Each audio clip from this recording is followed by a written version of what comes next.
다시 한 번 더 생각하게 하는 강의 구범 강경수의 룩쿠커 법칙입니다. 제가 질문을 하나 드리도록 하겠습니다. 만약에 할 수만 있다면 여러분들은 여러분의 조직을 더하기 성장으로 이끌고 싶습니까? 곱하기 성장으로 이끌고 싶습니까? 말이 되는 소리냐고요? 당연히 곱하기 성장이지 라고 말씀하시는 분도 계시고요. 또 어떤 분은 더하기 성장이라도 좀 했으면 좋겠어 라고 말씀하시는 분도 계시는 것 같네요. 28번째 룩쿠커 법칙입니다. 더하기 성장인가 곱하기 성장인가 입니다.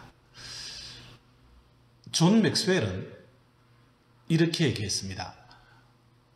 더하기 성장을 하려면 일반 리더를 이끌고 곱하기 성장을 하려면 열정 리더를 이끌어라. 이렇게 이야기를 했습니다. 그러면서 덧붙이는 얘기가요. 포버스지 아시죠? 포버스지 선정 500대 기업의 CEO 50% 이상은요. 대학 다닐 때 평점이 C 또는 C- 밖에 안 되었고요. 미국 대통령의 75% 이상은 학교 다닐 때 중간 이하의 성적을 받았으며 100만 장자의 50% 이상은 대학을 나오지 않았습니다. 놀랍지 않습니까? 그런데도 무엇이 이분들을 그렇게 위대한 리더로 만들었을까요? 그것은 바로 리더의 열정이라는 겁니다. 리더의 삶에 있어서 열정의 자리를 대신할 것은 아무것도 없다는 거죠. 여러분 파파존스라는 피자 가게 아시죠? 파파존스의 존 시나트는 22살에 사업을 시작을 해서 29살까지 첫 7년 동안은요 46개의 점포밖에 내지 못했습니다. 그런데 30살부터 37살까지 후 7년 동안은 1600개의 점포를 냅니다. 첫 7년 동안은 더하기 성장을 했다면 후 7년 동안은 곱하기 성장을 이뤘네요. 동서고금을 막론하고 성공의 두 핵심 키워드만 말씀드리자면 바로 꿈과 열정입니다. 꿈이 있다고 해서 꿈을 다 이룰 수 있을까요? 그러진 않을 겁니다. 그런데 꿈을 이룬 사람 중에는 꿈이 없었던 사람이 한 명도 없다는 거죠. 그러면 꿈이 없이는 꿈을 이룰 수 없다는 거죠. 그러면 꿈이 있다고 하더라도 그 꿈을 현실로 만드는 데 있어서 이것이 없이는 불가능합니다. 그게 뭐냐면은 바로 열정이라는 거죠. 열정이 없이는 꿈을 이룰 수 없다는 거죠. 예전에 신문에 전면 대담 기사가 난 걸 본 적이 있는데요. 등장인물이 메가스타디를 일으킨 손주원 씨와 시골 의사 박경철 씨의 대담 프로였어요. 대담 기사였습니다. 그런데 거기에 핵심이 뭐였냐 하면은 물론 학교 다닐 때 공부 잘하고 똑똑한 사람들도 성공을 한다. 그런데 그 사람들만 성공하는 것은 아니더라. 이런 사람도 성공하더라는 거예요. 누구냐 하면은 학교 수업 시간에 수업을 빼먹고 담을 타넘고 가서 학교 앞 분식점에서 라면을 먹고 오는 이 사람들도 성공을 하더라는 거예요. 그런데 담을 타넘고 갔다고 해서 다 성공을 한 것은 아닌데 이 사람들은 반드시 성공을 하더라는 거예요. 어떤 사람일까요? 제일 먼저 담을 타넘고 간 사람이더라는 거예요. 그 사람은 반드시 성공을 하더라는 거죠. 달리 말씀드리면 열정을 가진 사람들이에요. 열정을 가진 사람들은 어떤 일을 하든지 간에 성공할 가능성이 많습니다. 자, 그러면은 열정을 곱하기 성장을 하려면 열정을 가진 리더를 이끌어라고 이야기를 했는데 열정을 가진 리더를 이끌기 위해서는 열정을 가진 리더가 있어야 되겠죠. 있기 위해서는 좋은 리더를 리크루팅, 채용을 잘 하거나 또는 일반 리더를 열정 리더로서 교육을 시켜내는, 그죠? 리빌딩, 리크루팅과 리빌딩이 있겠죠. 그래서 각 기업에서도 좋은 인재들을 뽑기 위한 리크루팅에 심려를 기울이는 것인데요. 제가 말씀드리고 싶은 것은 리빌딩이죠. 여기서 얘기할 수 있는 것은. 그런데 일반 리더를 일정 리더로 리빌딩 시키는 가장 확실한 방법이 뭘까요? 그것은 바로 리더가 열정 리더가 내가 열정 리더가 되는 것입니다. 이런 말이 있죠. 자식들이나 부하들은 부모나 리더의 앞모습에서 배우지 않는다 그랬어요. 너 이렇게 해라 저렇게 해라. 그렇게 한다고 해서 그렇게 되어지지 않는다는 거예요. 뒷모습에서 배운다 그랬습니다. 부모가 정직하게 열심히 살아가는 그 모습에서 리더가 열정적으로 행하는 그 모습에서 정직과 열정을 배우게 된다는 거죠. 그래서 리더십은 솔선수범, 수범지교라고 이렇게 이야기를 했습니다. 복제의 법칙의 핵심이 뭡니까? 복제를 하기 위해서는 원판이 있어야 된다는 거죠. 원판이 없기 때문에 열정 리더를 못 만들어낸다는 거죠. 그러면 내가 열정 리더가 되어야 되는데 어떻게 하면 열정 리더가 될 수 있을까요? 저는 두 가지를 말씀을 드리고 싶습니다. 첫 번째는 자신의 존재 이유를 명확히 하는 것입니다. 존재 이유를 달리 말씀드리면 그것을 미션, 사명이라고 이렇게 얘기합니다. 내가 왜 여기 존재하느냐? 사람이 내가 왜 태어났느냐? 크게 깨닫고 하는 사람들은 뭡니까? 자신이 왜 태어났을까? 그죠? 그 존재 이유를 명확하게 했기 때문에 찾아가서 그렇게 깨달은 것이죠. 자신의 존재 이유라는 것은 달리 말씀을 드리면 삶의 목적이거든요. 내가 무엇을 위해서 왜 살아가야 되는지, 왜, why. 이게 여기에서 이 미션으로부터 무엇을 달성할 것인지 비전이 나오는 것이거든요. 그런데 대부분의 리더들은 이 미션은 분명하지 않고요.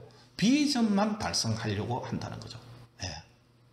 그런데 비전을 달성하고 나니까 또 어디로 가야 되지? 비전을 달성하고도 무너진 기업들이 얼마나 많은지 아십니까? 왜 무너졌을까요? 제가 생각한 데는 그 어떤 리더 또는 조직의 미션이 불명확했거나 미션에 충실하지 않았기 때문에 그렇다는 거죠. 그래서 비전이라는 것은 미션을 달성하기 위한 하나의 중간 거점이에요. 그죠?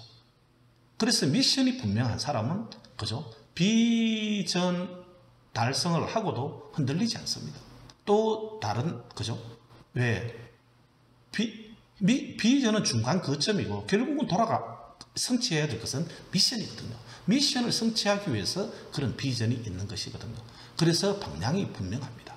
분명하기 때문에 가야 될 길을 알고 있기 때문에 흔들리지 않고 계속 열정을 가지고 갈 수가 있다는 거죠. 두 번째 말씀드리고 싶은 것은요. 자기 쇄신입니다. 여러분. 연력학 제2의 법칙에 보면은 엔트로피의 힘이라는 것이 있습니다. 엔트로피의 힘이라는 것은 무엇이냐면은 모든 것은 가만히 두면은 정지 상태로 들어간다는 거죠. 무질서 상태로 들어가서 결국은 정지 상태로가 되어진다는 거죠. 여러분 혼자 있으면은 힘이 뭔가 기운이 불뚝불뚝 납니까? 아니면은 자꾸 처집니까? 처지죠. 집도 가만히 놔두면 새 집이 될까요? 허물어질까요? 허물어지겠죠. 그게 자연의 이치라는 거죠. 그래서 가만히 두면 그렇게 되어진다, 부서진다는 거죠. 그래서 우리들은 끊임없이 자기 쇄신을 해야지만이, 특히 리더는 조직의 미래가 리더의 쇄신에 달려있다고도 볼 수 있는 것이죠. 그러면 어떤 쇄신을 해야 되느냐? 스티븐 코비 박사는 4가지 차원의 쇄신을 하라고 합니다. 첫 번째는요, 육체적 차원의 쇄신입니다. 정신도 육체 속에 깃들어 있는 것 아니겠습니까? 육체가 부실하면 정신도 부실할 수밖에 없는 것이죠. 여러분 부서진 집 속에 있으면 그 안에 있으면 편안합니까? 불편하다니까요. 그래서 육체적 쇄신이 제일 먼저 일어나야 됩니다. 몸이 건강하지 않으면 큰일을 할 수가 없는 거죠. 두 번째는요, 정신적 차원의 쇄신입니다.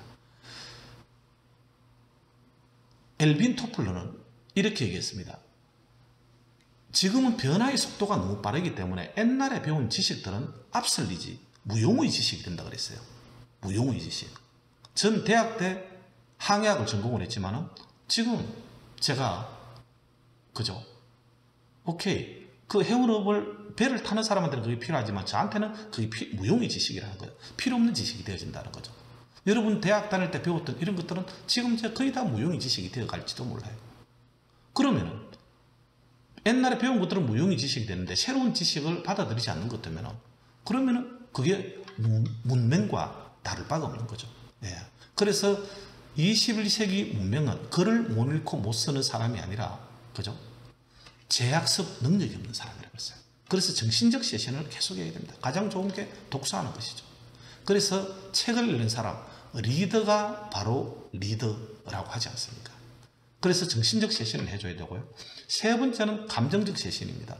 사람 인자도 그러하듯이 사람은 다른 사람과의 관계 속에서 자신이 존재하는 거거든요. 저는 삶은 수행이라고 생각을 합니다. 그런데 삶은 수행인데 수행이 어디에 있느냐? 관계 속에 수행이 있는 거예요. 가만히 한번 보세요. 부부 간의 관계, 상사와 부하 간의 관계, 타인과의 관계, 그 관계 속에는 감정이 존재합니다. 그래서 감정적 쇄신을 하지 않고서는 화가 난다고 다 터뜨리고요. 예, 그렇게 해가지고는 그죠? 열정을 유지할 수가 없다는 거죠. 네 번째는 영적 차원의 쇄신입니다. 종교가 있든 없든 인간에게는 누구나 다 영혼이 있습니다. 인간은 영적인 경험을 하는 육적인 존재가 아니고 육적인 경험을 하는 영적인 존재라고 이렇게 얘기했거든요. 그래서 영육이라고 하지 육영이라고 하지 않지 않습니까? 그래서 누구에게나 영혼이 있다는 거죠. 종교가 있는 사람은 기도를 하면 좋겠고요. 없는 사람은 명상도 할 수 있고 아니면은 그죠? 진짜 가을 하늘 이렇게 한번 올려다 보면 말이죠. 올려다 보면 그것만으로도 어떤 영적인 쇄신이 일어날 수 있는 것이거든요. 등산을 하는 것 같으면 육체적인 쇄신도 되어지고 진짜 거기서 어떤 좋은 생각을 하고 하게 되면은요. 그죠? 그런 어떤 영적인 쇄신도 되어질 수 있고 동시에 다 일어날 수가 있는 것이죠. 그래서 이렇게 했을 때 육체적, 정신적, 감정적, 영적 차원의 쇄신을 했을 때 일어나는 것이 내면의 불꽃, The Fire Within.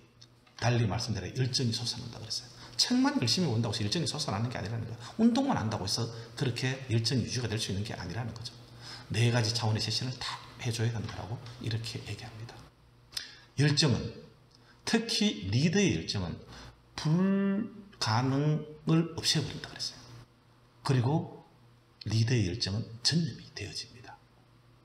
이번 한 주는 내 파트너가 내 조직이 열정이 없음을 탓하지 말고 내 안에 열정이 어쩌면은 열정의 불꽃이 사그라들고 있지 않는지 한번 점검하는 그런 한 주가 되시고 그 불꽃을 다시 솟아나게 하기 위해 가지고는요 진짜 내가 왜 존재하는지 리더가 왜 존재하는지 사명을 다시 한번 돌아보시고 그리고 내가 자기 쇄신을 게을리하지 않는지 한번 성찰해보는 그런 시간이 되셨으면 좋겠습니다. 경청해 주셔서 감사드립니다. 다음 주에 다시 뵙겠습니다.